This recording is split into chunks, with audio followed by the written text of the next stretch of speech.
Je veux faire une grosse bulle, mais c'est trop dur. C'est un échec total.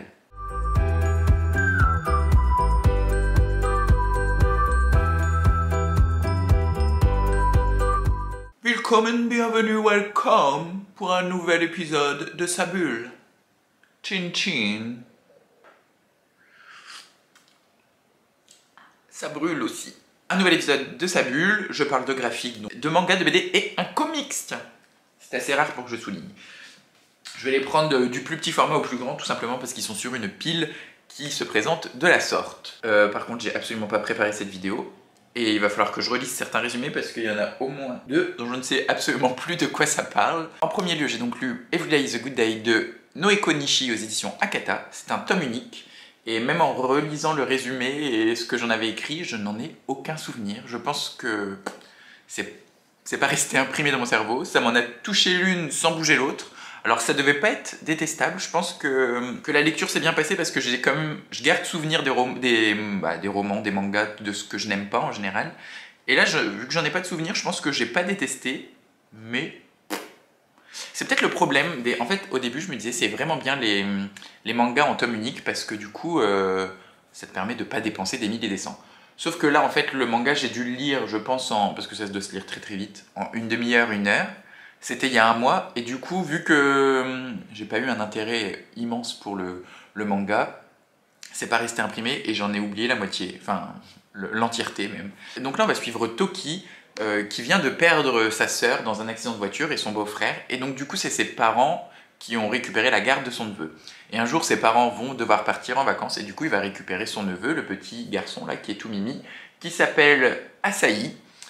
Et il va le garder pendant, je sais pas, une semaine ou deux, je sais pas trop combien de temps dure le voyage. Il va rencontrer un autre homme qui s'appelle Shihiro. Je crois que Toki c'est lui et que Shihiro c'est lui. Ou c'est l'inverse. Lui c'est Toki et lui c'est Shihiro peut-être. Oui, ah, attendez, j'ai des flashs. Je crois que c'est lui qui a perdu son frère et sa sœur et qui se retrouve à garder le petit. Et que ça c'est Shihiro, un jeune homme qu'il rencontre et qui est, dans mes souvenirs, assez sombre, assez taciturne, qui parle pas beaucoup, etc. Et qui va l'embaucher comme homme de ménage, ou enfin en tout cas comme... il va faire le ménage chez lui, il va faire la cuisine, il va s'occuper du petit... Enfin bref, je sais pas. C'était sympa. Là j'ai quelques souvenirs en revoyant les planches. Je pense que c'était sympa, que c'était pas non plus une histoire d'amour folle. J'ai pas de souvenir de propos problématiques sur l'homosexualité, etc. C'est vraiment plutôt un manga sur la famille. Tu vois, derrière, il y a souvent trois mots-clés derrière les mangas de chez Akata. Et là, ils disent confiance, deuil et famille. Et c'est un peu ce que je me rappelle. Je crois que l'histoire d'amour entre les deux hommes est assez peut-être anecdotique ou prend plus de place vers la fin. Mais voilà. Donc voilà, un petit manga sympa. Je l'ai payé combien? 8 euros. Je vous conseille pas de mettre 8 euros là-dedans. Parce que, enfin je sais pas, après vous faites bien ce que vous voulez avec votre argent. Mais si vous le trouvez en médiathèque, à mon avis, ça vaudra plus le coup. Celui-là, je m'en rappelle un peu parce que je me rappelle que je n'ai pas du tout aimé. En vrai, quand je l'ai acheté, je savais déjà qu'il y avait de fortes chances que je ne l'aime pas. Mais je l'ai acheté dans la librairie spécialisée en graphique de ma ville. Et c'est le libraire qui m'a dit « Non, mais c'est tout sympa, ça donne envie de manger, ça te donne faim. » Et bref, donc c'est J'en croque pour toi de Nanori Hiragi, aux éditions Akata toujours. Et c'est encore une fois un tome unique. Et donc là, on va être dans une entreprise. Donc avec tout ce qui est de la culture d'entreprise japonaise très, très oppressante, il faut rester entre collègues, il faut sortir avec ses collègues, il faut vivre avec ses collègues. Enfin, cette culture d'entreprise très, très fermée, très resserrée sur le travail et les relations hiérarchiques. On va suivre Kawai, qui est un jeune homme qui vient d'arriver dans l'entreprise, qui est légèrement en surpoids, qui est Kawai, comme son prénom l'indique. Il est plutôt apprécié par les personnes dans l'entreprise et il va se faire prendre en grippe par Ito, qui est donc l'autre homme qui lui n'est pas du tout en surpoids et qui est, je crois, même musclé à l'extrême ou quelque chose comme ça, enfin qui a un corps d'Apollon, je trouve plus. Mais il me semblait que c'était vraiment le contraste entre le personnage un peu rondelé et l'autre très musclé, mais je retrouve pas de planche. Et donc il va le prendre en grippe, il va s'amuser à l'embêter, à le taquiner, à lui acheter de la nourriture pour qu'il mange devant lui. Enfin vraiment, il y a une relation malsaine, pas une relation malsaine, mais une description malsaine de ce qui pourrait être un trouble du comportement alimentaire. Je trouve que c'est pas super bien décrit et que c'est limite offensant pour les personnes en surpoids ou les personnes souffrant de troubles du comportement alimentaire, de TCA. À la moitié du manga, je me suis dit non mais c'est bon, j'arrête parce que c'est un ramassis de conneries, de clichés, de remarques très mal placées sur la nourriture, le rapport au corps, etc. Et après je dis bon allez, je vais continuer, ça s'arrange un peu sur la fin, mais vraiment c'était histoire de dire non mais vous voyez tout ce qu'on a dit avant, c'était pas du tout grossophobe, c'était pas du tout méchant envers les personnes en surpoids. À la fin du roman, du manga, on vous montre que c'est une maladie, qu'on comprend ça, etc. Enfin voilà, j'ai trouvé que la seconde moitié, ou en tout cas la fin, était juste là un peu en mode on se protège de ce qu'on a fait de mal avant. Et du coup voilà, je n'ai pas du tout apprécié. Donc évidemment, à force de se taquiner, ils vont tomber amoureux et ils vont entretenir une relation.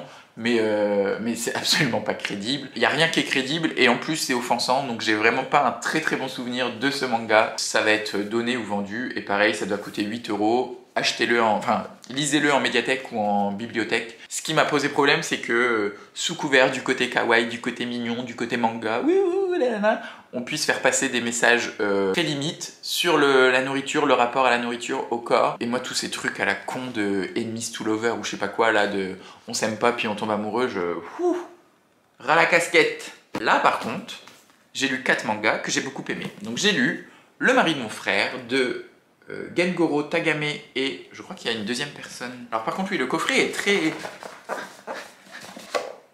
Merci. Donc là les mots clés que nous donne Akata, c'est quotidien, société et famille. Là j'ai passé vraiment un très très bon moment. J'en ai lu 2, j'ai attendu une semaine et j'ai lu les 2 autres, mais j'aurais très bien pu lire les 4 d'affilée tellement je prenais du bon temps. Donc je vais vous montrer si vous voulez. Donc Le mari de mon frère, tome 1, tome 2, tome 3 et tome 4. Donc déjà j'ai beaucoup aimé les dessins. J'ai trouvé ça manga mais pas trop manga, enfin je sais pas trop comment expliquer, manga européen un peu, enfin c'est vraiment entre les deux. Dans cette série en 4 tomes et il n'y a pas d'autres tomes de prévu, donc si vous voulez vraiment... Là par contre, ce que je disais tout à l'heure avec les tomes uniques, là avec 4 tomes on a quand même le temps de se rappeler de l'histoire, de s'imprégner dedans, de pas les lire trop vite et c'est pour ça que j'aime bien. Dans cette série on va suivre Yashi qui élève seule sa fille Kana.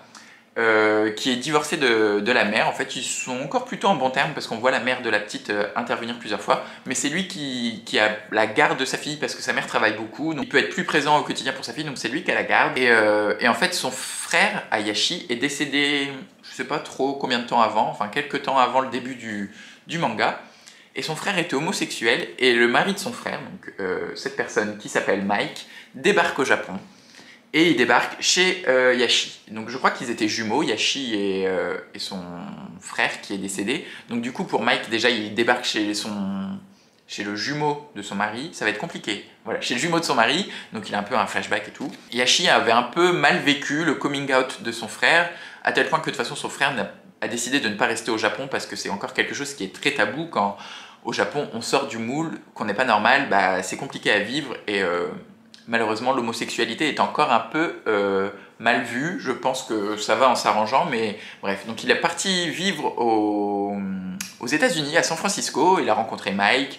Ils sont habités ensemble, ils ont vécu ensemble depuis plusieurs années. Puis il est décédé. Et donc Mike décide d'aller faire un voyage au Japon, de rencontrer son frère parce qu'il l'avait promis, parce qu'ils devaient faire ce voyage tous les deux ensemble. Et vu qu'il est décédé, il décide d'y aller. Donc il arrive chez son frère pendant 3 semaines, je crois. Et donc les 4 tomes se passent sur ces 3 semaines de cohabitation entre ce père et sa fille seule et Mike.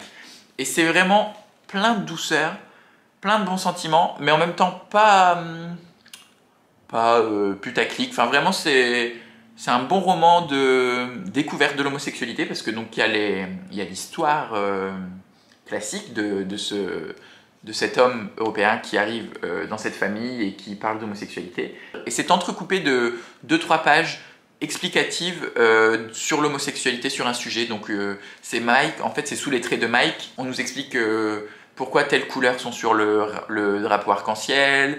On nous explique ce qu'est la Gay Pride, qu'est-ce que c'est que le coming out, comment accepter son homosexualité. Enfin voilà, c'est 2-3 pages tous les chapitres à peu près où on nous explique un petit quelque chose sur la culture homosexuelle. Alors évidemment, moi ça ne m'a rien appris, mais j'ai trouvé ça très bien fait. L'histoire est tellement tendre, la petite Kana est très naïve. Enfin, comme je vous l'ai dit, vu que l'homosexualité est un peu tabou, je crois que le mariage homosexuel, je sais plus, alors ils en parlent dans le roman, ils l'abordent, je sais plus exactement. Soit le mariage homosexuel n'est pas encore voté au Japon, soit c'est possible mais très peu fait. Mais je crois que ce n'est pas légal, enfin il n'y a pas de loi sur le mariage homosexuel.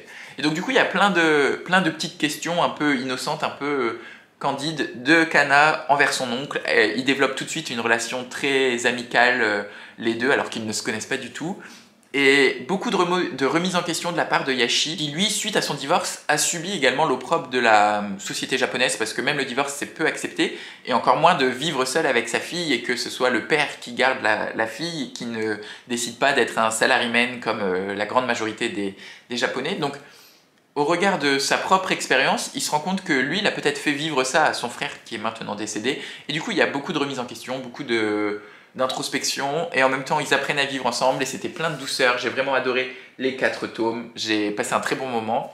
Je ne sais pas si le coffret est encore disponible à l'achat ou si c'était une édition spéciale, mais les tomes uniques sont encore disponibles, donc voilà. Après, regardez peut-être sur les sites d'occasion, moi je l'ai acheté sur Vinted pour une vingtaine d'euros. Dans les 4 mangas que j'ai lus, c'est vraiment celui-là qui va me rester en tête un bon bout de temps. Et je le relirai pas, mais peut-être que je le prêterai ou je le ferai lire à des jeunes. Il n'y a pas de scène de sexe. Non, il n'y a aucune scène de sexe dans ce manga, parce que des fois c'est le cas. Alors que je pense qu'il y en a quelques-unes dans celui-là, mais elles doivent être très rapides ou... Dans celui-là, je suis pas sûr, mais je crois que dans celui-là, il y en a. Mais c'est pas des grosses scènes de sexe où on voit des membres turgescents en pleine page. J'ai encore lu un manga et qui n'est pas publié chez Akata mais chez Panini. Et celui-là, je m'en souviens très bien parce que je l'ai terminé hier, avant-hier. C'est Banana Fish de Akimi Yoshida, publié chez Banana. Publié chez Panini. C'est affreux parce que depuis que je l'ai acheté et que je le vois, j'ai Banana Split de Lio en tête. Banana Fish, je crois que c'est un classique de la culture manga japonaise. Enfin, classique, tout dépend de où on met classique. En tout cas, c'est pas sorti...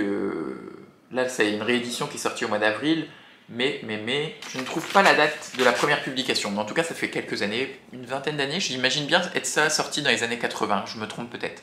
Le manga s'ouvre sur une scène pendant les guerres du Vietnam, où un homme drogué arrive avec une mitraillette et tire sur tous ses compatriotes. Donc ils arrivent à le maîtriser, mais il a quand même tué 3 hommes. Et en fait, il est complètement... détraqué, enfin, on voit bien qu'il est drogué, qu'il a pris quelque chose, et il ne dit qu'un mot, c'est Banana Fish. Enfin, en fait, ça fait 2 mots. Donc après cette scène d'ouverture au Vietnam, le manga bascule à New York, et restera à New York tout le long du manga.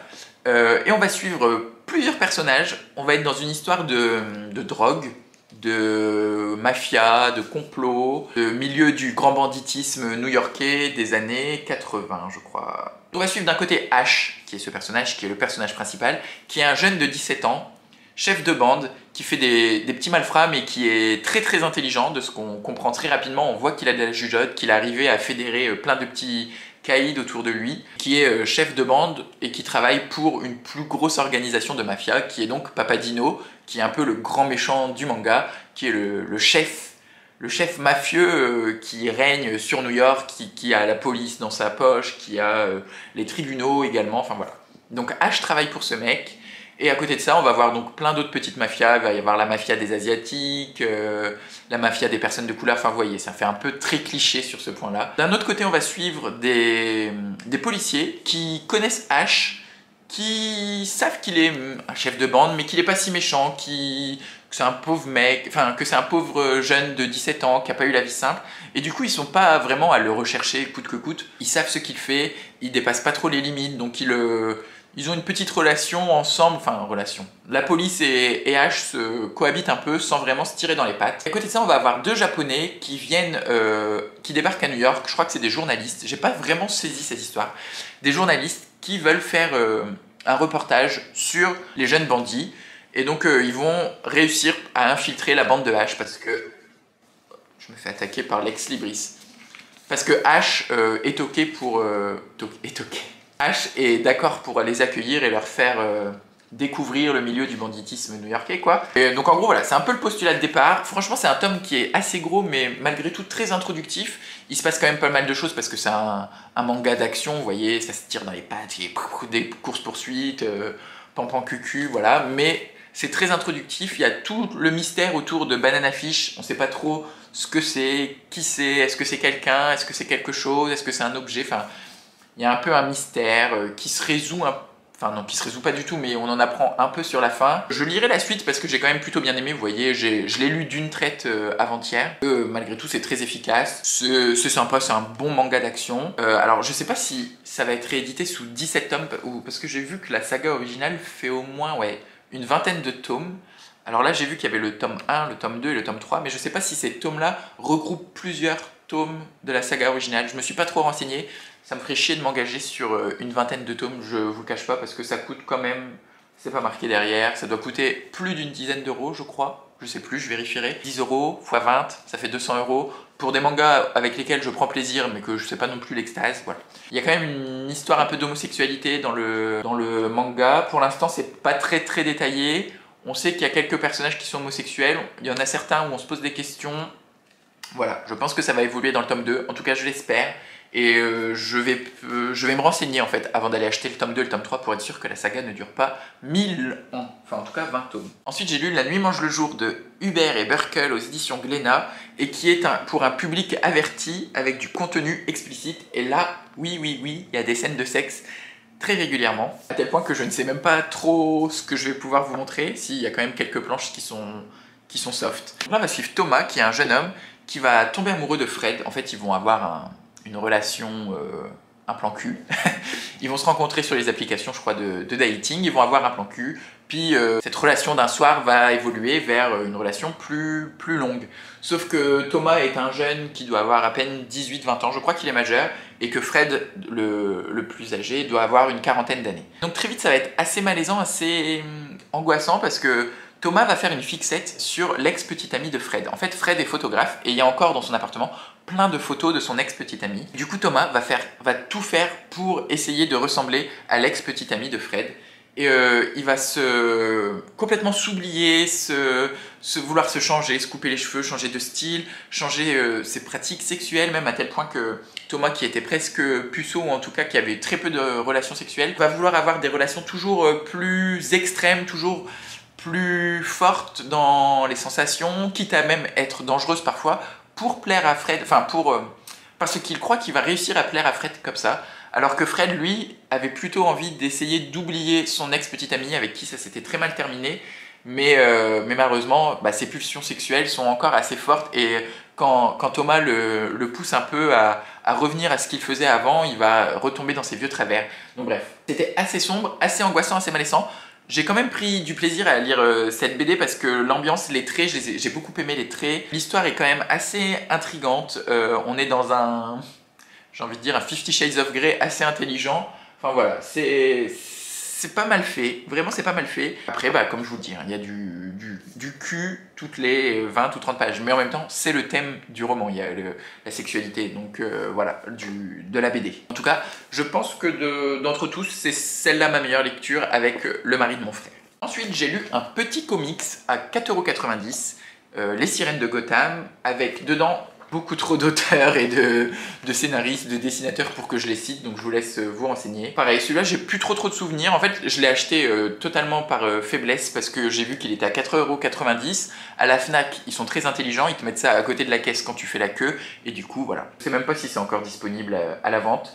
Il y en avait plusieurs, mais c'était vraiment celui-là. Il y en avait un sur Harley Quinn ou celui-là.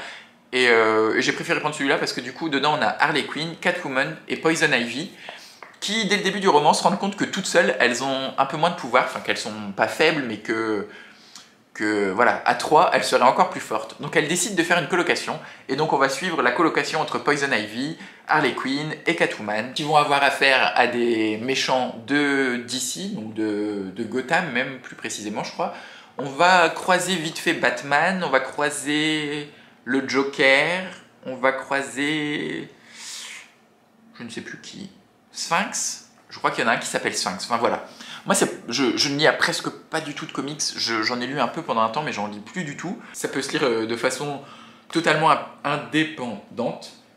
J'ai bien aimé parce qu'il y a un petit côté sororité, les trois méchantes qui deviennent un peu gentilles et qui se réunissent ensemble pour vaincre le mal. Et enfin, Catwoman, je suis pas sûr qu'elle soit méchante. Je sais plus. Mais en tout cas, Harley Quinn et Poison Ivy, elles font plutôt partie de la clique des méchantes. Enfin, en tout cas, voilà, c'était très sympa. J'ai passé un bon moment. Moi, ce que j'aime beaucoup dans les comics, c'est les planches, en fait, les dessins, parce que t'en prends plein les yeux et c'est ce que je cherche, en fait, avec ça, donc, de l'action, du dessin. Voilà, c'était assez sympa. Ça m'a pas donné envie non plus d'aller racheter d'autres comics, mais de temps en temps, à lire un comme ça, je vous dis, ça m'a fait une soirée. Ça m'a passé une petite heure ou deux un soir où j'avais rien à faire et j'ai passé un très bon moment malgré tout. Et surtout pour 4,90 €, pourquoi se priver? Et enfin, j'ai lu Podom de Hubert, et alors je sais jamais si on dit Zanzime ou Zanzin, publié chez Glénat. Et j'étais un peu déçu. Enfin, c'était pas une catastrophe de lecture, j'ai passé un bon moment. Je vous montre parce que la couverture dorée, c'est une édition limitée, je crois. Mais ils m'ont mis une couverture plus un bandeau. La couverture originale est en couleur. Enfin, voilà. Podom, ça se passe dans un... Je crois que le monde n'est pas vraiment ancré dans le réel. Enfin, c'est un espèce de paysage de conte, quoi.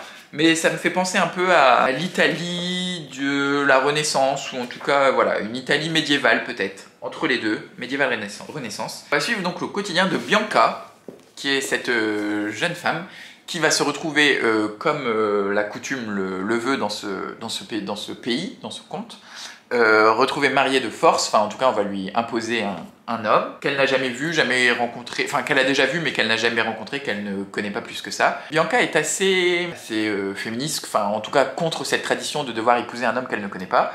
Et sa tante va lui dire, bah écoute, dans la famille, on a une peau d'homme, donc vous voyez, c'est ce qu'elle enfile là. Et en la mettant, tu peux devenir un homme, et comme ça, tu peux aller traîner dans les bars, dans les endroits où ton futur mari se trouve, pour pouvoir apprendre à le connaître. Mais elle dit, il faut surtout pas que tu révèles que t'es Bianca, parce que ça serait super mal vu. Fais très gaffe.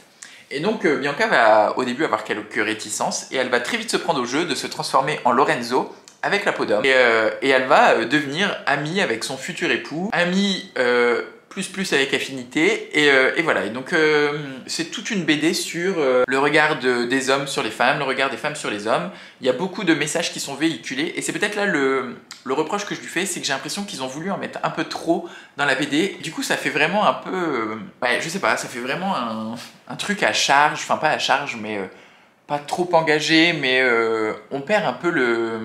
Moi, c'est le problème que j'ai avec ce genre de BD où je le prends aussi pour le plaisir de lecture et pour écouter une histoire et voyager. Et quand il y a un peu trop de messages engagés, un peu trop de militantisme dans ma lecture, bah, je perds un peu ce plaisir parce que à chaque bulle, à chaque planche, je me dis bon, là il veut parler de quoi? Ouais, bon d'accord, je vois, il parle de ça. Et j'aime bien quand il y a du militantisme, de l'engagement dans les propos, mais je préfère que ça reste un peu moins important que l'histoire, que la narration, que la poésie, que le voyage, etc. Et là, j'ai trouvé que la balance était un peu déséquilibrée. Et en plus, alors ça c'est par contre totalement personnel, je n'ai pas spécialement aimé le dessin, le trait. Je trouvais ça un peu simpliste, un peu grossier par moments. En même temps, ça se veut pas non plus très réaliste et tout, hein, mais j'ai pas aimé, j'ai pas été sensible. Donc voilà. Donc il est question de féminisme, d'homosexualité, de couple plus ou moins libre, de religion, de fanatisme, Enfin voilà, je vous dis, il y a plein de sujets qui sont abordés, et voilà, c'était un peu trop pour moi sur une 150aine de pages. Je pense qu'on fait même pas 200 pages, oui voilà, c'est ça, 150 pages. Il y avait un peu trop de thèmes abordés pour moi pour que je garde mon plaisir de lecture. Ça reste néanmoins une très bonne BD, et je vous incite à la lire parce que je pense que ça peut plaire, enfin ça a même plu parce qu'elle a eu une ribambelle de prix à en croire ce bandeau. Je crois, un BD qui fera date, enfin vous voyez, il y a tout le monde qui l'encense. J'ai vu que ça fait plusieurs temps que c'est sorti et tout le monde l'a adoré, donc voilà.